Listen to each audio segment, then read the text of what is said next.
Hello friends, बहुत दिनों बाद आपके सामने रूबरू हूँ। कुछ इंपॉर्टेंट बातें थी जो आपके साथ डिस्कस करनी थी।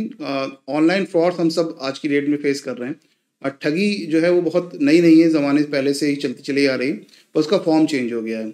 हम अगर अपने सर्किल में देखें, सारे सर्किल कोई ना कोई हमको ऐसा लोग मिल जाएंगे अपने रिलेटिव्स में, फ्रेंड्स में, जो इसका शिकार हुए हैं।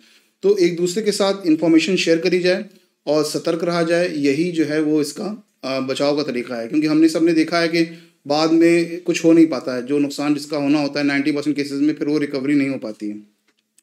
तो हम लोग डिस्कस करते हैं कि किस तरीके के फ्रॉड्स इस टाइम मार्केट में चल रहे हैं, और इसका सबसे पहले जानने के रीज़न क्या होता है। रीज़न जो होती हैं जनरली तीन होते हैं।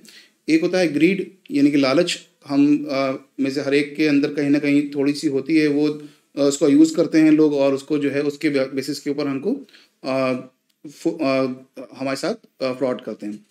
और दूसरा जो है वो होता है कि हम पैनिक हो जाते हैं कभी किसी पीस ऑफ इंफॉर्मेशन के ऊपर, जैसे हमारा कार्ड ब्लॉक होने वाला है, हमारा इलेक्ट्रिक कनेक्शन कटने वाला है वगैरह। और तीसरा ये होता है कि हम बहुत ज़्यादा इमोशनल हो जाते हैं और लॉजिक्स यूज़ नहीं करते हैं। तो हम आइए देखते हैं किस तरीके से ये चीज़ें चल रही हैं मार्केट में।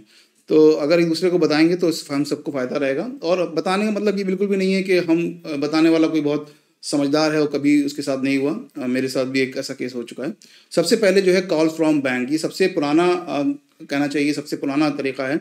हम लोग जानते हैं कि बैंक की तरफ से कॉल्स आती हैं कि आपका अकाउंट बंद होने वाला है या आपका डेबिट कार्ड बंद हो जाएगा, और फिर वो आपसे इन्फॉर्मेशन तरह तरह की मांगते हैं, खासकर ओटीपी मांगते हैं।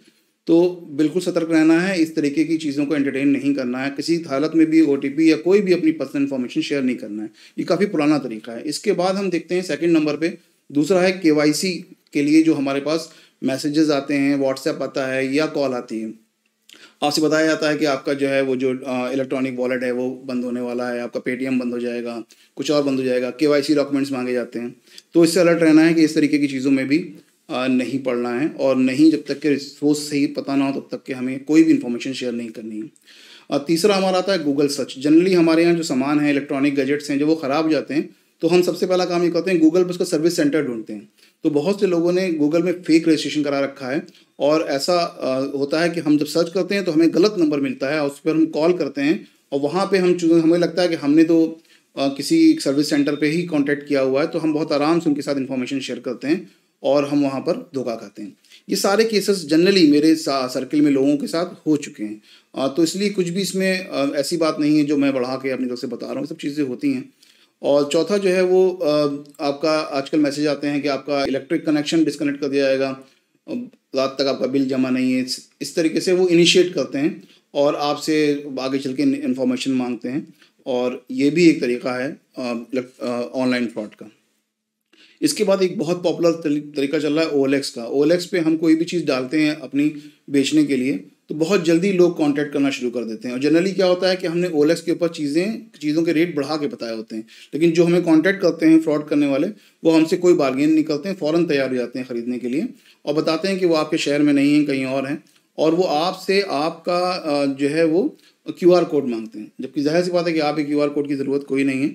और वो अपना क्यूआर कोड जो है वो भेजते हैं और कहते हैं स्कैन करिए। आपका क्यूआर कोड नहीं मांगते, अपना क्यूआर कोड मांगते हैं, और इस तरीके से कम्युनिकेट करते हैं कि आपको लगता है कि वो कहते हैं अच्छा आप 100 रुपये लेके ट्राई कर लीजिए। तो जब आप उनका क्यूआर कोड करके, क्योंकि आप अपना क्यूआर कोड भेज चुके हैं, तो जब आप उनका क्यूआर कोड स्कैन करते हैं, इतनी देर में वो पैसे 100 रुपये मैनुअली ट्रांसफ़र कर देते हैं आपके अकाउंट में बैकएंड से। तो आपको लगता है कि आपने उनका क्यूआर कोड स्कैन किया है और पैसे आपके अकाउंट में आ गए हैं, और उसके बाद फिर यही चीज़ जब आप बड़े अमाउंट पे करते हैं तो फिर वो पैसे वापस नहीं आते हैं। तो ये भी चीज़ हो चुकी है मेरे साथ, रिलेटिव्स के साथ, और अभी सुनने में बड़ा अजीब लग रहा है, लेकिन ये हो जाता है जब हम उस प्रोसेस में आते हैं, और उनको कुछ साइकोलॉजिकल टिप्स ही पता होती हैं, वो उसको भी यूज़ करते हैं। तो इससे हमें अलर्ट रहना है। फिर हमारा एक आजकल चल रहा है ऑनलाइन वर्क देने के लिए तमाम सोशल मीडिया पर एड्स आते हैं। जब आप ऐसी जगह पर रजिस्टर कर लेते हैं तो क्या होता है कि वो आपको एक मेंबरशिप बताते हैं, जो फ्री मेंबरशिप होती है। वहाँ पे कोई छोटा मोटा आपको नॉर्मल सा काम दे देते हैं, आप उसको करते हैं, वो 200-400-500 रुपये का काम होता है, वो पैसे आपके अकाउंट में आ जाते हैं, तो आप खुश हो जाते हैं। उसके बाद जब आप कुछ दिन वेट करते हैं, फिर कोई नया काम नहीं आता है, तो फिर वो कहते हैं कि जब आप उनसे कॉन्टैक्ट करते हैं तो वो कहते हैं कि भाई आपको अगर नया काम चाहिए तो आपको अपनी मेंबरशिप चेंज करनी पड़ेगी, फ्री मेंबरशिप में इतना ही काम था। जो पेड मेंबरशिप होती है उसमें कम लोग रजिस्टर होते हैं, तो उसमें काम ज़्यादा होता है। तो फिर वहाँ पे जब आप रजिस्ट्रेशन के पैसे देते हैं तो ज़ाहिर सी बात है फिर वो पैसे वापस नहीं आते हैं। तो एक ये फ्रॉड भी चल रहा है। इसके अलावा अगर आप देखें तो इंस्टा एफबी हैक, अभी मेरे एक रिलेटिव के साथ ये हुआ कि उसके एक फ्रेंड के अकाउंट से उसके पास मैसेज आया कि मैं कहीं फंस गया हूँ, मुझे फ़ौरन इतने पैसे मेरे अकाउंट में ट्रांसफ़र कर दो, और उसने वहाँ पे उसको QR कोड दे दिया। और जब उसने स्कैन किया तो नाम किसी और का आया, तो उसने फिर उसको बजाय कॉल करने के मैसेज पे ही पूछा कि नाम तो किसी और का आ रहा है, तो उसने कहा मेरे बड़े भाई का नाम है, तो ट्रांसफ़र कर दिए उसने पैसे। तो ये इस पे अलर्ट रहना है, कभी ऐसा कुछ हो तो आप कॉल करके पूछें, और मैसेजेस के ऊपर बहुत ज़्यादा दिलाई ना करें, बहुत ज़्यादा भरोसा ना करें। इसके अलावा MLM, हम बहुत पुरानी चीज़ें आप सब जानते ही, मल्टी लेवल मार्केटिंग, इसमें ध्यान ये रखना है कि 2 तरह के MLM होते हैं। एक MLM होता है जिसमें लगातार चीज़ें परचेज़ करनी होती हैं, लगातार आपको उसका कमीशन आता है, वो फिर भी किसी हद तक सही है। लेकिन एक होता है जिसमें आपको कंटिन्यूसली कुछ नहीं करना है, एक बार एक अमाउंट दे देना है और उसके बाद फिर नीचे अपने मेंबर बनाने हैं और ये सब करना है, और 95% ये फेक होते हैं, इनसे बच के रहना है। जल्दी जल्दी बता रहा हूँ जिससे वीडियो छोटा रहे और लोग देख सकें इसको। उसके अलावा कुछ लोन ऐप्स चले हैं आजकल, तो उनके ऊपर भी रजिस्टर नहीं करना है, वो पूरा आपकी डॉक्यूमेंट्री मौजूद है ऑनलाइन मीडिया, ये प्लेटफॉर्म्स के ऊपर आप देख सकते हैं। इसमें लोन ऐप्स होते हैं जो आपके फ़ोन को पूरी तरीके से हैक कर लेते हैं, आपका कैमरा, आपकी सारी इन्फॉर्मेशन, और बहुत हैवी इंटरेस्ट वो आपके ऊपर चार्ज करते हैं। जब आप नहीं देते हैं तो फिर वो आपको ब्लैकमेल करते हैं। कई लोगों ने सुसाइड भी किया है इसमें, आप गूगल कर सकते हैं इस चीज़ को। इसके बाद जो है वो एक ऑनलाइन तो नहीं कहेंगे, लेकिन एक और तरीका है कि लोग रास्ते में मिलते हैं और आपसे आपका फ़ोन मांगते हैं कि किसी को घर में कॉल करनी है, एक फ़ोन 1 मिनट के लिए दे दीजिए। तो उस वक़्त ध्यान देना है कि अगर किसी को कॉल करानी भी है तो आप खुद से नंबर डायल करके उनको दीजिए। ऐसा नहीं कि मदद करना ही हम लोग छोड़ दें डर के मारे, एक दूसरे की मदद करें, लेकिन नंबर खुद डायल करके दें, क्योंकि अगर आप उनको फ़ोन देंगे तो वो कुछ कोड्स जो है वो डायल करते हैं और आपके फ़ोन की क्लोनिंग हो जाती है। तो ये चीज़ भी दिमाग में रखनी है। उसके बाद जो है वो एक फेसबुक पे आजकल बहुत चल रहा है एक पेंसिल बिज़नेस। पेंसिल हो या कोई और बिज़नेस हो, बाकायदा नटराज एक सी रिनाउंड कंपनी की तरफ से ऐड होता है, और उसको आप जो है जब उसमें जाते हैं तो वो आपको एक अच्छी खासी 2-2.5 हज़ार रुपये की किट भी भेज देते हैं, जिसमें आपका क्या नाम है मेंबरशिप कार्ड और आपका ID कार्ड और तमाम इस तरह की चीज़ें होती हैं, और कुछ गिफ्ट भी होते हैं, आपको बड़ा अच्छा लगता है। फिर वो कहते हैं कि माल मंगाना है आपको, यानी कि पेंसिल्स मंगाएंगे तभी तो आप पैक करेंगे। तो वो पेंसिल्स आपको जितने की कॉस्ट की भेज रहे हैं वो सिक्योरिटी मांगते हैं आपसे। ये अभी रिसेंटली हमारे एक मिलने वाले के साथ हुआ, और जाहिर सी बात है फिर वो हैवी अमाउंट होता है और वो चला जाता है, फिर वो पैसा वापस नहीं आता है। सोचने वाली बात है, जो बड़ी बड़ी कंपनीज कोई चीज़ मैन्युफैक्चर कर रही हैं उनको पैकिंग बाहर से करवाने की ज़रूरत क्या है? कहीं ना कहीं ग्रीड है, कहीं ना कहीं नेग्लिजेंस है जो हम धोखा खाते हैं।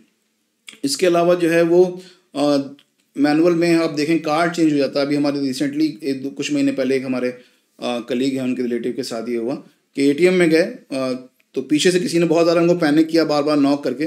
वो थोड़े एजेड थे बेचारे, जब वो जल्दीबाजी में वो घूमे तो उसने कहा कि लाइए हम आपका कार्ड निकाल के, उसने उनका कार्ड निकाला और उनको दे दिया। जब वो घर चले आए तो उनके पास SMS आ रहे हैं, पैसे निकल गए। तो उन्होंने अपना ATM देखा तो वो ATM उनका था ही नहीं, वो उसने बदल दिया ATM जो है वो। तो इसके अलावा जो है वो फॉरेक्स एक्सचेंज में इन्वेस्टमेंट के लिए, यानी कि फॉरेन में ट्रेड में इन्वेस्टमेंट के लिए अलग अलग स्कीमें चला रही हैं कंपनीज। तो ऐसा कुछ भी नहीं है, आपको जिस चीज़ की नॉलेज ना हो वहाँ पे पैसे इन्वेस्ट ना करें। बहुत हैवी अमाउंट लेते हैं और शुरू में कुछ टाइम तक आपको रिटर्न्स मिलते भी हैं, जिससे आपका फेथ जनरेट हो जाए और आप अपने जैसे और लोगों को उसमें जोड़ दें, और फाइनली फिर जितने लोग होते हैं उन सबका नुकसान हो जाता है इस चीज़ में। बड़े बड़े मैंने खुद लॉसेस देखे हुए हैं इस चीज़ के अंदर। और लास्टली है फेक वेबसाइट्स कुछ फेक बनती हैं, जैसे फॉर एग्जांपल कहीं पे जो धार्मिक स्थल है वहाँ पे मान लीजिए एक कोई सर्विस है, फॉर एग्जांपल हेलीकॉप्टर राइड है, कुछ और है, वो ऑनलाइन बुकिंग होती है। तो कुछ टाइम के लिए जब वो सीज़न चल रहा होता है तो उससे मिलती जुलती साइट्स भी आ जाती हैं। अगर आप सही आपको URL नहीं पता है, आपने गूगल पे खाली सर्च किया है, तो हो सकता है आप गलत साइट पे जाकर रजिस्ट्रेशन कर लें, गलत अकाउंट में पैसे डाल दें। फिर जब आप वहाँ पहुँचेंगे और वहाँ पे अपना रेसिप्ट देंगे उनको, तो बोल देंगे भाई ये हमारे यहाँ की नहीं है। तो ये भी हुआ है मेरे एक कलीग के साथ। तो ये सारी इन्फॉर्मेशन आपके साथ शेयर करनी थी, काफ़ी प्रेशियस इन्फॉर्मेशन है, और इस जैसी चीज़ें और भी आती रहेंगी फ्यूचर में। निगाह रखिए और इन चीज़ों से हमेशा बचिए, और अपने साथ और लोगों को भी इस वीडियो के साथ शेयर करिए, जिससे वो लोग भी जान पाएँ। और अगर अगर आपको फ़ायदा हो जाए तो फिर मैं अपना अकाउंट नंबर दे रहा हूँ, आप कुछ पैसे नहीं, ऐसा कुछ नहीं है। आप अपनी दुआओं में ही याद रखिए, इतना बहुत है। और मिलते हैं फिर अगली वीडियो में। Thank you.